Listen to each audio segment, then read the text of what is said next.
అందరికీ నమస్తే అండి. ఈ పూట మన వీడియో ఏమంటే, ఇక్కడ సరుకులన్నీ ముందు పెట్టుకొని కూర్చున్నాను, ప్యాక్ చేస్తున్నాను కదా. ఈ ప్యాకింగ్ ఎవరికి అనుకుంటున్నారా?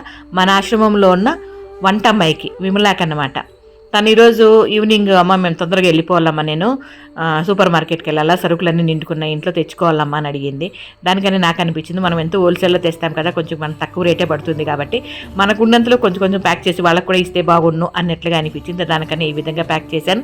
వాళ్ళ ఇంటి ఆయన కూడా రమ్మని చెప్పాను. ఇదిగోండి విమల వాళ్ళ హస్బెండ్ మురళి అనమాట తన పేరు, తను కూడా వచ్చాడు. ఈ రకంగా రైస్ బ్యాగు, దాంతోపాటు కొన్ని సరుకులు పంపించాను అనమాట. చాలా సంతోషంగా పదే పదే అమ్మ థ్యాంక్స్ అమ్మ అన్నట్లుగా చెప్పి తీసుకెళ్లారు. వాళ్ళ ఫేసుల్లో ఆనందం గమనిస్తేనే మనకు అర్థమైపోతుంది అది వాళ్ళకి ఎంత అవసరం ఉంటుంది అన్నట్లుగా. ఈ రకంగా ఇవ్వడం అనేది కరెక్ట్ అని నాకు అనిపించింది. మీకేమనిపించింది అనేది కమెంట్ సెక్షన్లో తెలియజేయండి.